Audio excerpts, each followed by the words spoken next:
más innovación, vamos a dar más vueltas a algunos casos concretos. Y para ello recibiremos a Marc Vidal. Marc Vidal es un analista económico, está considerado como una de las 10 personas más influyentes en Internet en España.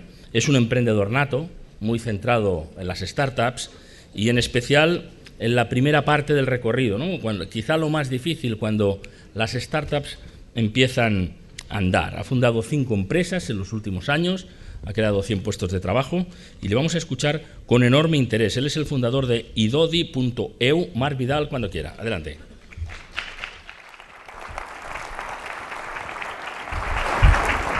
¿Qué tal?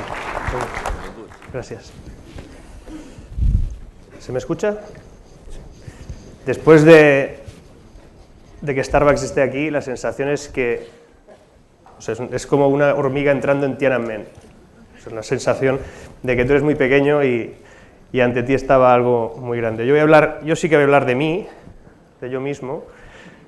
Sé que hoy alguien decía que no iba a hablar y luego habló y cosas de estas.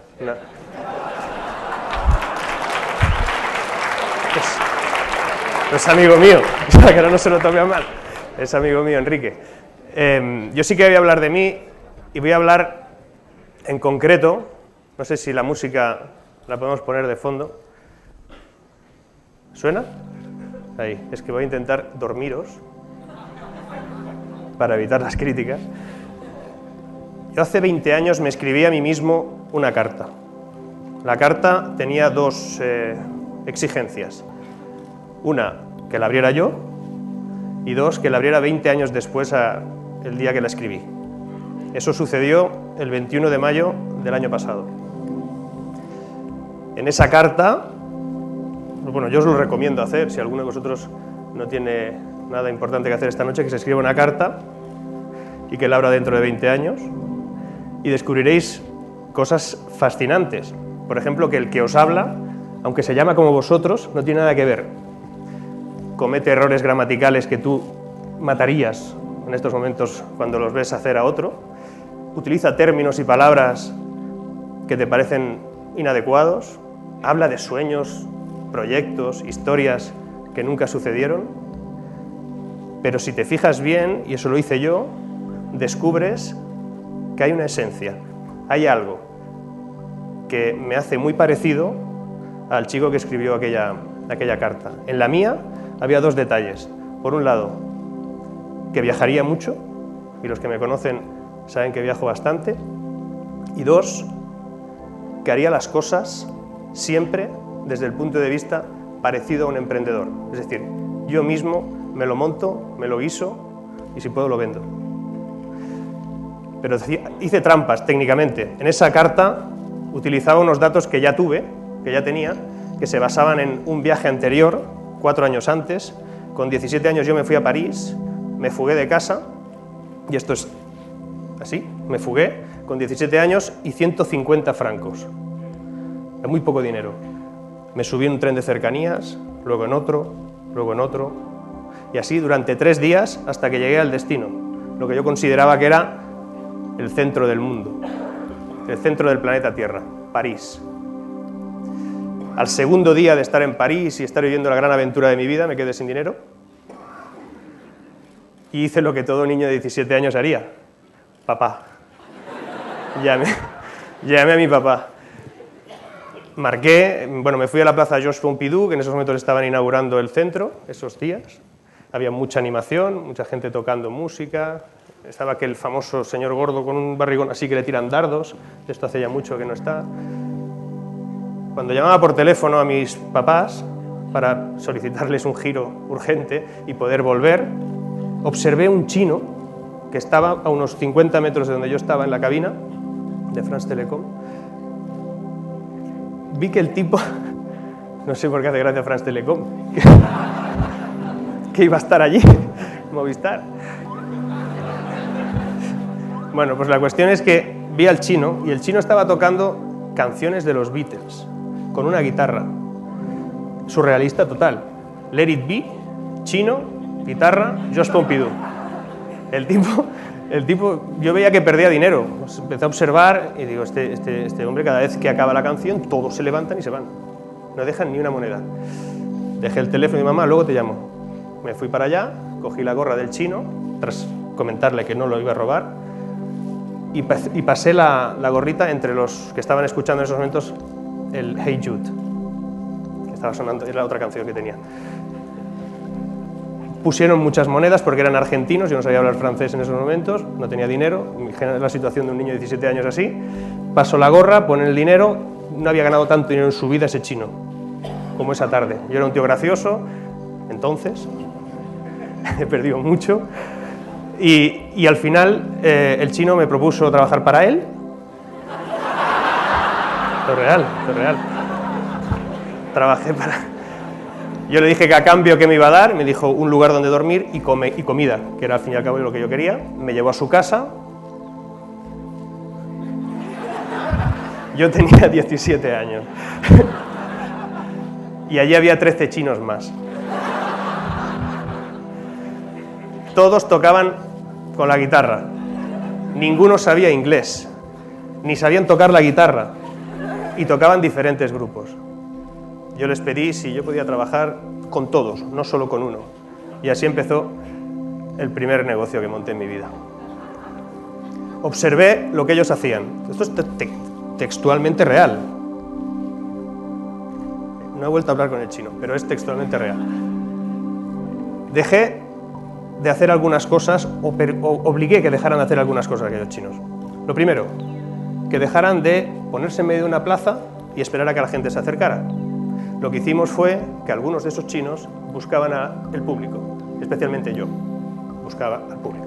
Esos chinos se distribuían por diferentes puntos de París y tocaban diferentes grupos. Yo les diseñé un nuevo repertorio.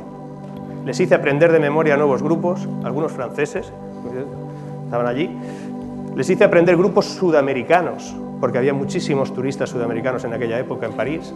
Les cambié el repertorio, es decir, mejoré de alguna manera el producto. Estudié el mercado, vi que había una competencia feroz. Había mucha gente tocando cosas allí. Entonces busqué lugares donde hubiese menos. Bueno, estuvo bien. Mejoré la logística con algo muy sencillo. Tardaban un montón en llegar a su puesto de trabajo, porque iban andando. No se habían planteado comprarse una tarjeta de transporte, y esto es real. Y con los primeros beneficios que obtuvimos en la primera semana, compré tarjetas de transporte y se la di a ellos, y se abrió un mundo, porque pudimos empezar a ir a otros territorios, a otros barrios.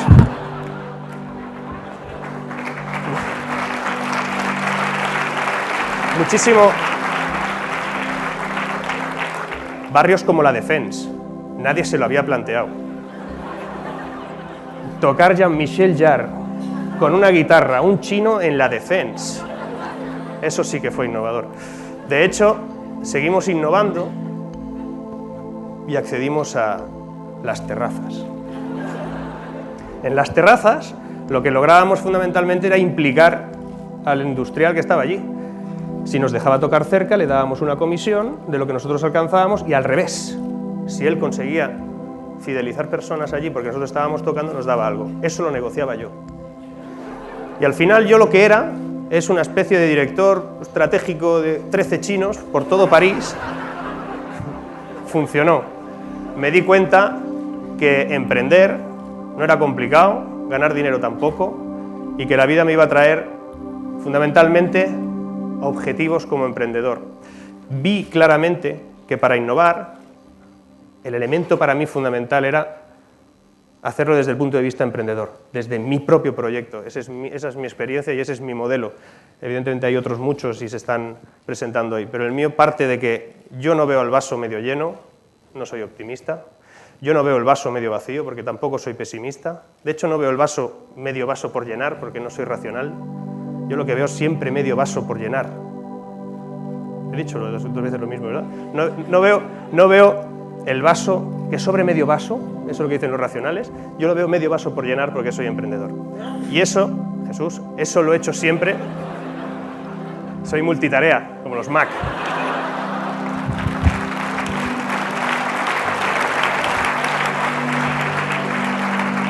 Pero cuando uno siempre ve el vaso medio por llenar y se tira a llenar el vaso una y otra vez, al final fracasa. Fracasa, se equivoca, comete errores. y comete errores porque normalmente no identifica el lugar adecuado, no identifica el momento, incluso no identifica el reto que tiene delante.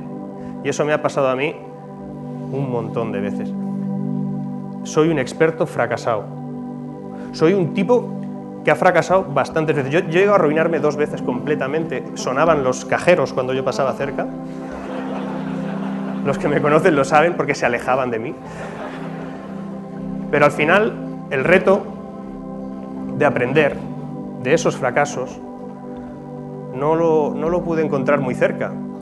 No hay escuelas que te enseñen a aprovechar el fracaso para innovar, para mejorar, para montar negocios o para lo que sea. Nadie te enseña a aprovechar el fracaso. Te dicen que es muy importante fracasar, comete errores. Pero acumulas errores y acumulas aquellos domingos por la tarde en los que dices, ¿y ahora qué hago? Me he arruinado, la idea brillante que tenía no ha servido para nada, y ves pasar a todos aquellos que se van al cine y tú estás en tu casa sin un duro. Es terrible, porque ya no se te ocurre nada, porque nadie te ha enseñado a aprovechar esos fracasos. Después del segundo, tercero o 14º fracaso, no recuerdo exactamente bien, me fui a un lugar llamado Chinguetti. Suena bien. Pues suena bien, pero es un tostón estar allí. Está en medio del desierto de Mauritania, cerca de Mali, con Senegal, por ahí. Ahora mismo no se puede ir por el tema del riesgo que hay por las tribus vinculadas a Al-Qaeda, etc. Pero en 1997 sí se podía ir, y yo me fui. Me fui por un motivo fundamental. Había leído que había fracasado, estaba como estaba, pero al final me fui para allá. Y me fui por un motivo, porque alguien me había comentado, o había leído, o no sé qué, y lo podéis buscar, que Chinguetti es una población que el desierto la devora cada cierto tiempo. Y sus habitantes, la gran mayoría nómadas igualmente, pero los que se quedan, la reconstruyen de nuevo. Yo estuve allí y un señor llamado Amanu Sunduf, que era como el Sherman, una especie de alcalde, me mostró cómo hacían eso, me mostró cuántas ciudades habían reconstruido. Él decía que centenares, evidentemente eso no era así, solo se veía una prácticamente devorada, otra por la mitad, la que estaban viviendo en esos momentos empezaba a tener una lengua de arena que la devoraba, y la siguiente, la que estaban haciendo, también estaba a 2,5 kilómetros de las anteriores.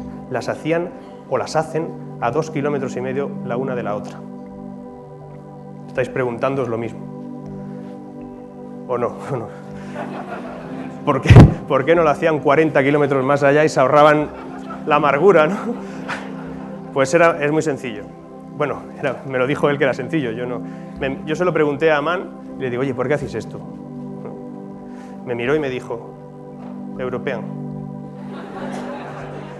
tú no entiendes nada. Si hiciéramos eso, estaríamos impidiendo de forma dramática que las generaciones venideras corrijan sus propios errores. Realmente, si observabas aquella ciudad, la nueva, y la comparabas con la que estaban ellos viviendo o la que pudieras ver anterior, las cosas no eran idénticas. Habían modificado algunas calles, habían modificado la posición de alguna casa, el tamaño de alguna puerta, de alguna ventana. Cada uno estaba modificando lo que consideraba que debía de mejorar. Y sin embargo, la hacían en un lugar donde sabían que volverían a tener que corregirla. Porque lo esencial era corregirla, no hacerla bien. Era continuamente cometer errores. Cometer errores. Aprendí a cometer errores o a aprovechar esos errores. Supe que emprender era muy complicado. Y incluso había escuchado una historia que me hizo pensar en que emprender, innovar y montar negocios era una cosa muy complicada si lo hacías desde el punto de vista propio. Aquella mujer que fue al médico y le dijeron que le quedaban 6 meses de vida. Y la mujer le dijo, ¿y ahora qué hago? Y el doctor le dijo, cásese con un emprendedor, se le van a hacer eternos. En el momento en el que cualquiera de vosotros decide emprender para innovar, que es de lo que hemos venido, o de lo que me han pedido que hable yo, emprender para innovar desde el punto de vista del momento, desde el magnífico momento en crisis que vivimos. Yo me he cansado de hablar de la crisis, llevo 6 años hablando de eso, y por fin descubrí que no estamos en crisis, y descubrí finalmente que lo que estamos es en la puerta de una nueva cosa, que tiene que ver con un cambio de modelo social, económico, vital, de todo. Y que lo que hemos vivido es una explosión llamada crisis, una luz que daba o identificaba que algo nuevo iba a pasar. Los volcanes escupen lava y cuando esa lava se enfría, el territorio alrededor de esa boca cambia su fisonomía, su cuerpo. No sabemos qué cuerpo va a tener todo esto. No tenemos ni idea de cómo va a quedar, pero lo que sí que sabemos es que va a ser distinto y que lo que hemos vivido hace tan solo unos meses, unos años, o estamos viviendo ahora es exclusivamente el destello de la explosión, que se llama crisis. Pero lo que viene ahora, que nadie piense que va a ser sencillo, ni fácil, seguramente aquí hoy os han explicado y os explicarán en qué consiste esa nueva fase, es un cambio rotundo, que tiene que ver con nuevas maneras de emprender y nuevas maneras de innovar. Cual sea de ellas la que escojáis, es un salto adelante, un salto al vacío. Solo se innova si te arriesgas, solo se innova, por ahí lo han dicho, si te la juegas, si buscas hacer algo extraordinario. Pero para hacer algo extraordinario, yo escojo no hacerlo solo. Yo escojo, como veréis ahí, hacerlo con alguien más. En grupo. Casi todo es más divertido en grupo. Casi todo. Pero emprender, para aprender y para innovar, es preferible hacerlo en grupo. Si lo haces tú solo, al final te crees que tú eres el líder, el capaz de todo y fracasas. Muchísimas veces fracasas. Si lo haces con un grupito de 10, tus compañeros de trabajo, tu equipo, está muy bien, es fundamental. Pero si lo hacemos como ha hecho o nos explicaba Starbucks, es cogiendo a todo el mundo como socios, tus proveedores, tus clientes, tus trabajadores, tus rivales, tu padre, tu madre, todos son parte del conocimiento que te va a permitir innovar. Es mucho más fácil innovar en grupo, por una razón fundamental. Vivimos en red. Vivimos en un entorno social en el que las cosas se transmiten muchas veces sin que lo sepamos. ¿Conocéis el caso de Ken Keyes y el macaco número 100? Algunos sí, otros no. Hace un montón de años, al norte de Japón, una isla arenosa, bueno, varias islas, metieron a 1000 monos en una isla y les dieron patatas dulces a todos ellos. Las patatas dulces se mezclaban con la arena, se ensuciaban y eran poco comestibles. La mayoría de los monos ni se las comían, ni las cogían. Pero 90 y tantos monos, casi 99 muchas veces, las mojaban y se las comían. Los otros 901 no. 8 años después, y os lo digo rápido, pero el caso fue algo más lento, 8 años después, un otoño de 1958 estamos hablando, un mono número 100 hizo lo mismo. Justo el número 100, esa es la casualidad y ese es el caso que se explica en internet y lo podéis localizar. Es un caso de un doctor llamado Ken Keyes. En el momento que el mono número 100 hizo eso, en menos de 2 meses, el resto hacía lo mismo, los otros 900. Lo más curioso no es eso. Digamos que la réplica visual pudo llegar a partir de un conector social que había en ese grupo. Lo curioso es que los monos que estaban en otras islas, que eran reponedores de monos, cuando se moría un mono en la isla de los 1000, cogían uno del exterior y la traían allí, empezaron a hacer lo mismo sin tener contacto previo. Y en 10 años, todos los monos hacían lo mismo. Existen modelos de innovación en red, empática, que muchas veces no sabemos ni cómo empiezan. Lo único que sabemos es que tenemos que tender a crear algo extraordinario. Si no creamos algo extraordinario, es muy difícil enfrentarnos al modelo económico que viene, al modelo económico en el que estamos. Crear algo extraordinario no es decir que es extraordinario. Starbucks lo sabe bien, lo habéis dicho, todas las cosas que os hacen extraordinarios. Ser extraordinario es serlo. Dura muy poco si dices que eres extraordinario. Para que se quede algo extraordinario hay que serlo. Para ser extraordinario hay que dejar de ser aburrido.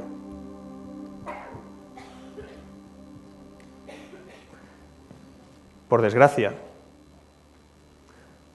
lo aburrido es invisible. Y eso, que parece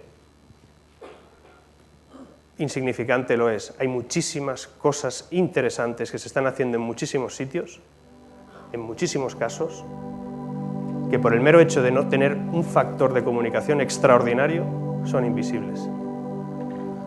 Por ejemplo, dejen de anunciarse.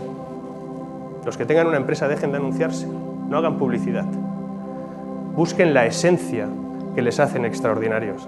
En Finsbury Park es una zona al norte de Londres donde si no queréis que os pase algo, no vayáis. Si tenéis un buen coche, no lo aparquéis allí. Y si queréis conocer tribus, de verdad, no vayáis a África, id allí. Están todas. Pero no por el tema étnico, sino por las cosas que hacen.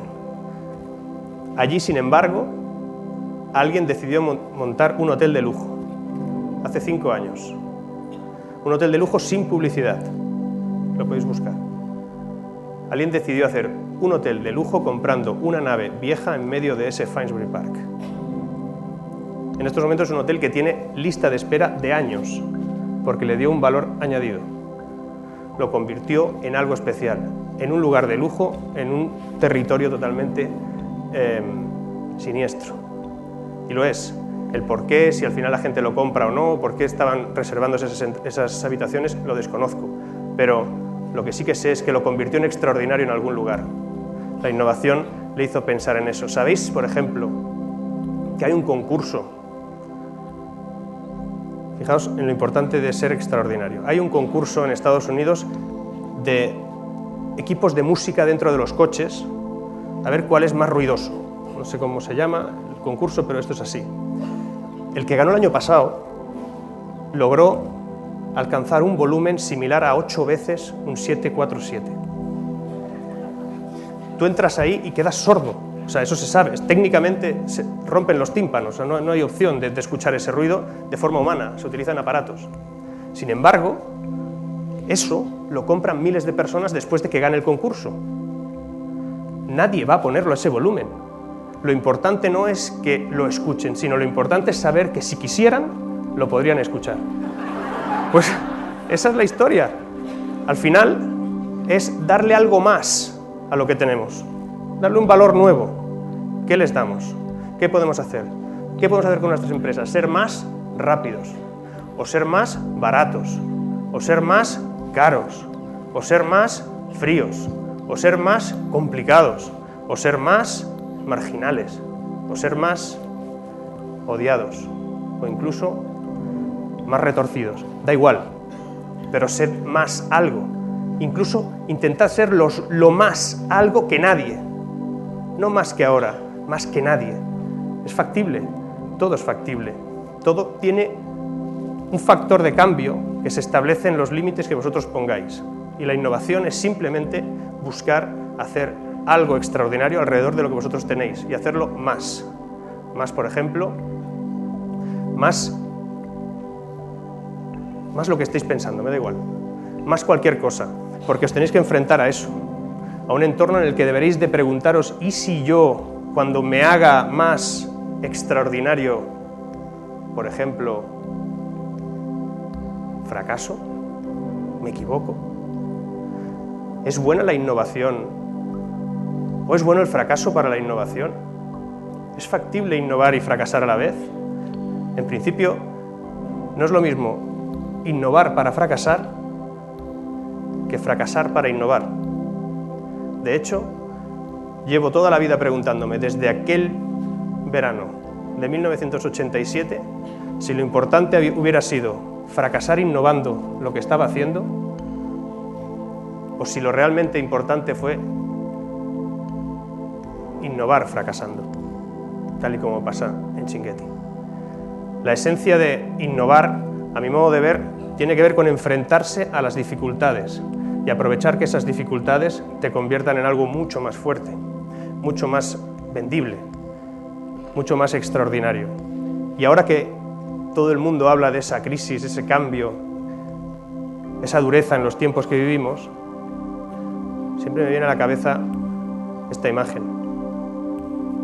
Para que vuele alta esta cometa, para que vuele de verdad fuerte y alto, precisa de un viento en contra lo más intenso posible. Yo quiero viento en contra. ¿Y ustedes? Muchas gracias.